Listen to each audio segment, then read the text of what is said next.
Hello mga ka-cooking mama! Today's menu is pancit canton. Ayan, pasimplihin lang natin ang pagluluto. Unahin ang bawang, ipa-brown ng konti. Then isunod natin ang sibuyas. Ayan. At pagkatapos nito masangkot siya, ilagay natin ang ating cut na pork. Ayan. Ito ay nilaga ko siya kanina. Ayan, nabubulol ako. So, nilaga ko siya kanina, kinalik ko yung sabaw para ikong sabaw natin dito. O, nilagyan ko ng 1 tablespoon patis, 1 tablespoon oyster sauce, at 3 tablespoon na soy sauce. Ayan, pwede siya lagyan ng seasoning. Ako, nilagyan ko siya ng pork cube. Ayan. So, ayan, taktakan natin ng paminta para kumapit na yung lasa sa karne. Lagyan natin ng broth at yung water at yung shrimp broth. Ayan, dagdag natin.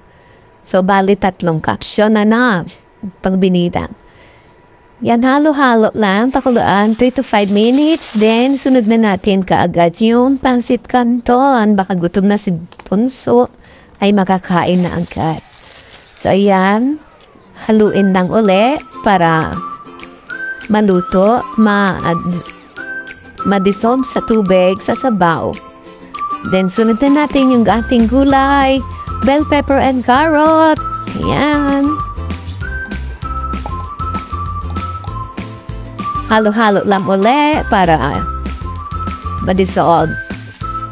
Then, kung meron kayo mga leftover hotdog, luncheon meat, yan na is luncheon meat, isinama ko na rin siya para sa sahog.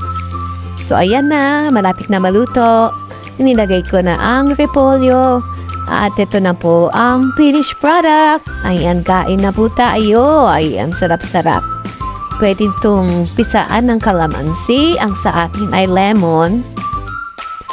At kainin with tasty bread or pandesa. Aluaw, sarap naman talaga, no? Nakakagutom.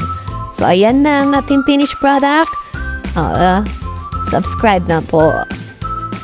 Sama-sama ulit tayo magluto kinabukasan. Thanks for watching. Love you all. Bye-bye.